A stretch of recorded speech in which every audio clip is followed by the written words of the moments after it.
Welcome to this very special edition of the KAJ Masterclass Live, the show which ensures that you profit from your time spent here with experts, either through their industry insights, information, or simply learning from them. And today we have with us Tony Beebe. He's a founder CEO of Building Junipix, an industrial AI platform for frontline and regulated workforces.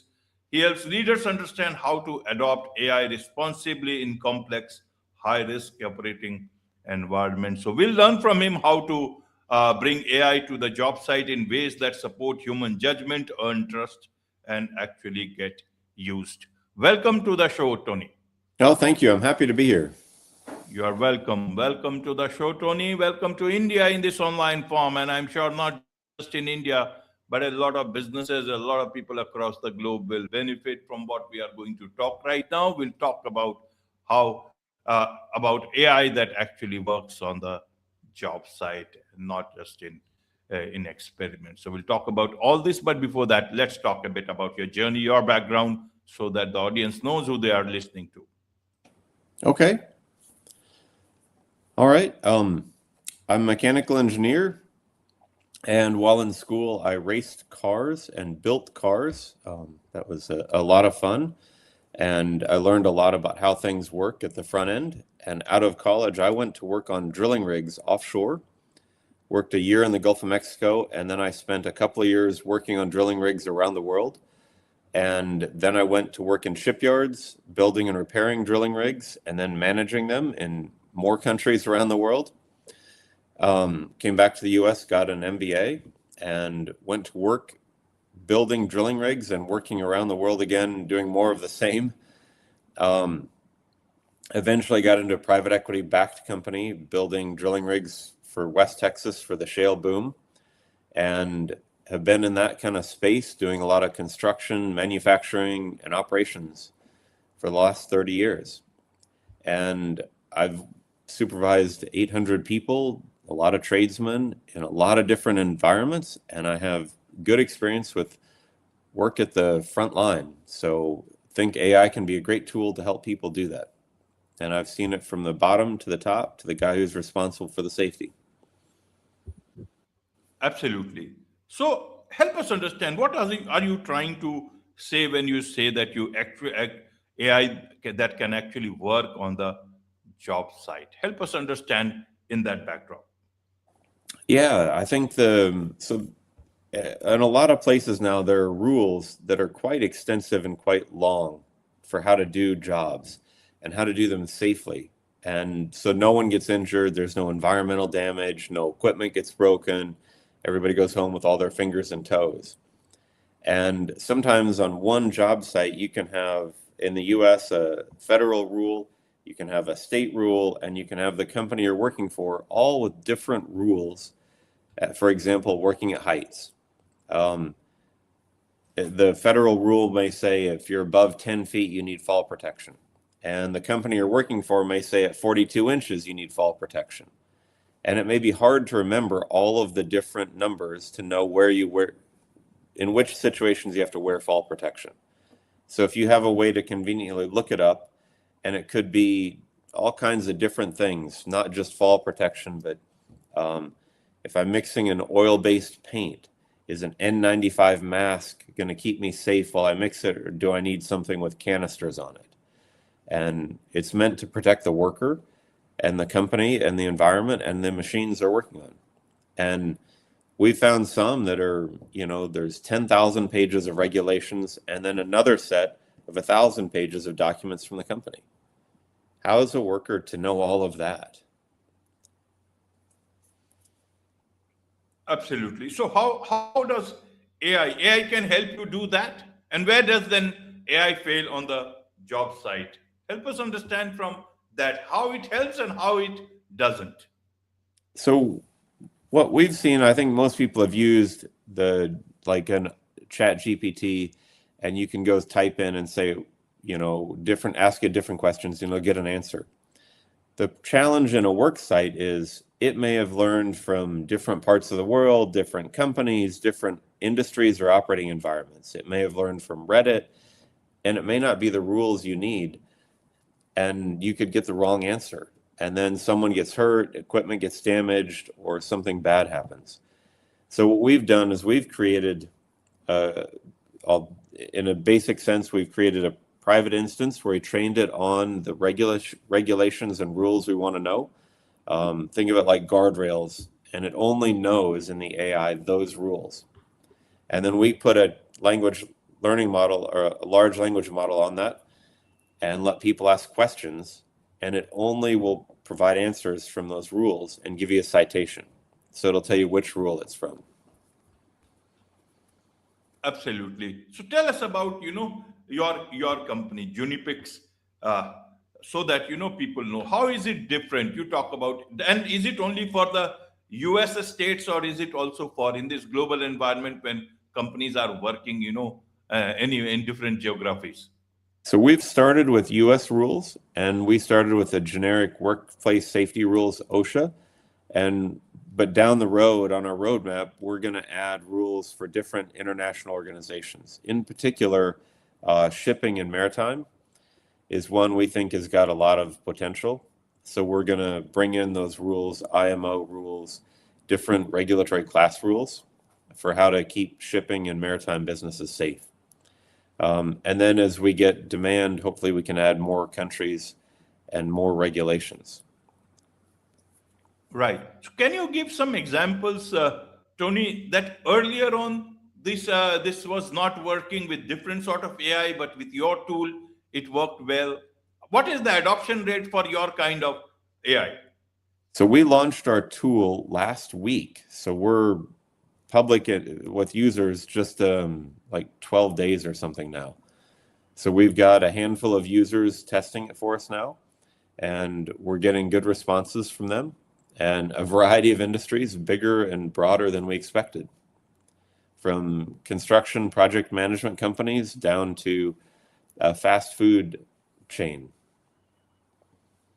Absolutely. So you give me some example earlier on where AI looked promising in everything, but when it actually came down to ground, you found that seems to be lacking what you have produced with your with Junipix, so that people know, okay, this was the time you realized that AI is not working the way it is right now. Something much more customized needs to be come in, and you are not from the AI field, if I understand. So help us understand, how did you get into building such a thing? No, the other co-founder, Evan Gooch, is from the software space, and we've known each other for 15 years. I was an investor in a company where he was the chief technology officer and responsible for all the software coding. It was in oil and gas as well. And he and I were comparing notes and looking at a couple of projects to help people do better. And as we looked at it, we thought there was a real opportunity to help people work safer, understand the rules better. And in oil and gas, there's something that's been called the big crew change. The industry's been cyclical, and there are a lot of people that are retiring, and the people replacing them are younger, and there's a demographic hole in the middle of mid-career people. And there's a transition problem with the experience. So we thought the AI could help people bridge that gap, and that they'd learn the rules better, they'd have better answers. And there's been an explosion in new rules in the last 10 years or so. And our goal was to help them work safer, understand things, and get an answer quicker. Because I've worked with, I have a blue collar trades background as part of my journey in my career. We were trying to get permits to go inspect tanks on a ship. And it took us 4 hours to get the permits and get all the safety devices in place to do it right. And part of our goal is to reduce the time to do that, so we know we're getting it right more efficiently. It was frustrating to take that long to get things right, if that makes sense. Yes, yes. But do we still need human oversight on this? Because AI in any form will certainly hallucinate or try to, you have to, whatever it comes down to, whether it reads, two page document or 2,000 page document, somebody else also has to look through the accuracy of what the AI is suggesting or saying. How do you manage that part? It's almost like coming to the same point. Earlier humans were doing it, and till now they were doing it, except that now the rules have changed in various places, and the volume has increased. Help us understand from how should a person who may need this sort of a thing but would want to evaluate from that angle. Does it add to my cost and work, or does it reduce my cost and I can safely follow it? So when we provide the answer, we provide the citation and we provide a quality of answer score. And that may sound a little odd, but for the quality of answer, if you ask it a question that's kind of vague or generic, it's hard to get a good answer. So what we're doing is we're saying this one has 3 clear rules that support the answer we're giving you, that at above 10 feet, you need a safety harness to work at that height. If you're painting a wall, fixing a pipe, wiring up a light, you'll need to wear a safety harness. And it'll tell you which rules and give you the citation. And we provide a way to take a PDF of that and share it with a coworker or document it. And it's giving you the raw government citation that's driving the rule or the decision.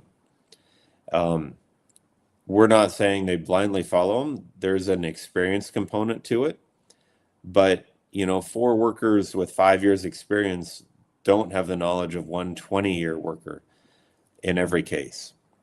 And how do you help them bridge that gap and learn?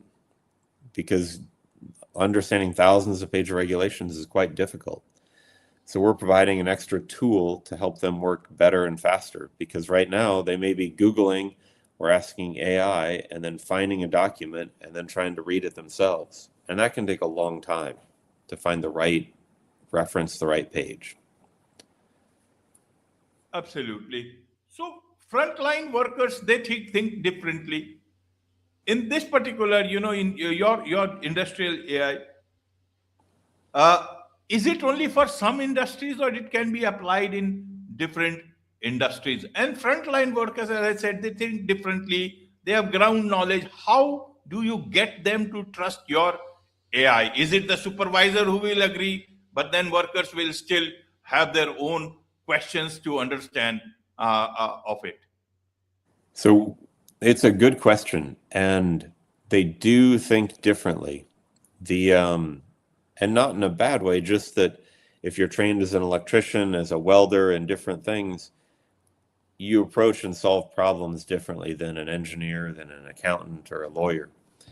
And a lot of the documents are written by engineers or lawyers, and it's sometimes hard for frontline people to understand exactly what they mean.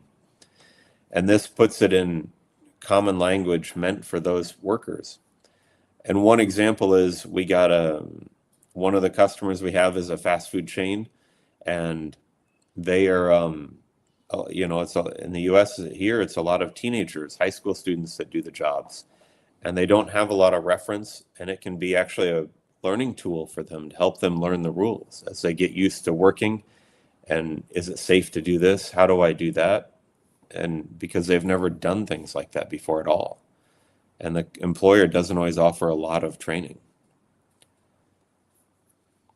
Absolutely. So, Tony, it's just been 12 days. How do you know whether it's going to be successful or not successful in what it is meant to be? Because the sample size is also very less. How and when will you know whether it's working or it's not working? I think that's the challenge every entrepreneur has, is how do they know it's working? And you can look at the adoption rate and tell, and that takes time. We have a couple of companies that are talking to us about larger implementations on a custom kind of enterprise scale for them, and they want to do a lot with it. They're really pushing the envelope and asking good questions about what we can do to help them get better. And it's down beyond just workplace rules and safety. They want to know, how can we help the worker make a better decision? He's running a drill press, and he's got 4 jobs queued up. How does he choose which one to do first? Because we leave it to the worker to choose. What other information can we share? Can you help us mine our system and use AI to help give him tools to help make better choices as he goes through his job day to day? And they're really pushing the envelope of what we're doing. And I think it's going to help them make lower operating costs and improve capacity of their facility, which are their 2 goals.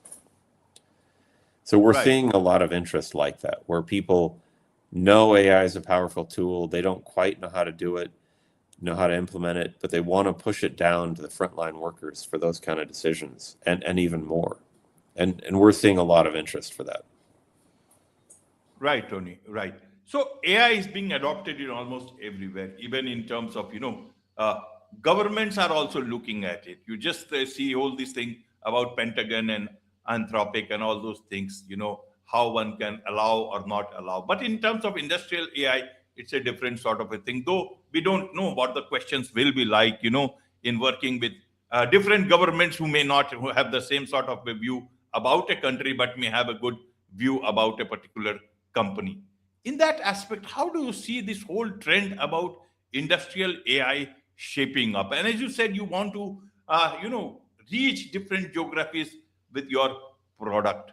How do you see this trend happening, especially challenging for companies, especially with the changing, political risk and all those things happening at the same time? You want to reach out, but at the same time, there are, all local uh, political questions that needs to be answered also. Yeah, I think one of the things we're looking at that's on our roadmap is adding multiple languages so that instead of just English, which is what we're using now, probably our next language will be to let people run in Spanish. And a lot of the workers in the US speak Spanish, and it's a natural market to kind of expand into those markets as well, with the regulations. And that's one of the challenges, is to get it in a language that the workers speak. And I think some of the other countries, like I've lived in 12 countries and worked in 21, and some of the workers have a higher injury rate, higher accident rate, and don't work as safe as they do in other countries.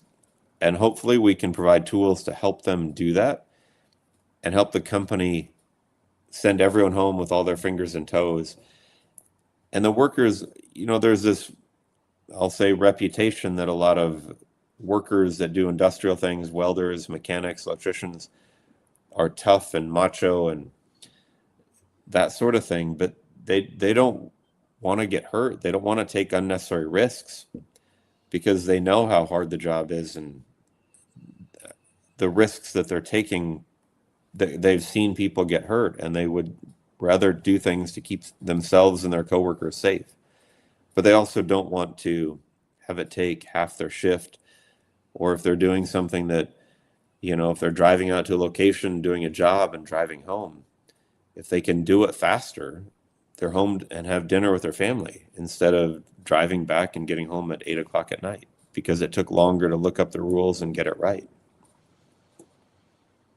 Absolutely. Who are your ideal clients for your, Junipics?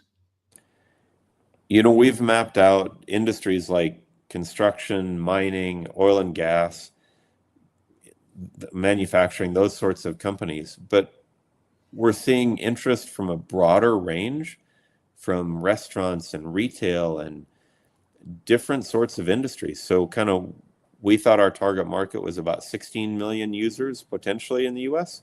And we're seeing, as we have people picking it up, potentially 20, 25 million users in industrial spaces, maybe more if they go to the bigger retail space. So it's even changing a light bulb at a restaurant, if you don't do it right, you can have an accident and fall, or how do you even know if the ladder is safe, kind of thing, if you're 16 and never been on a ladder before. Absolutely, Tony.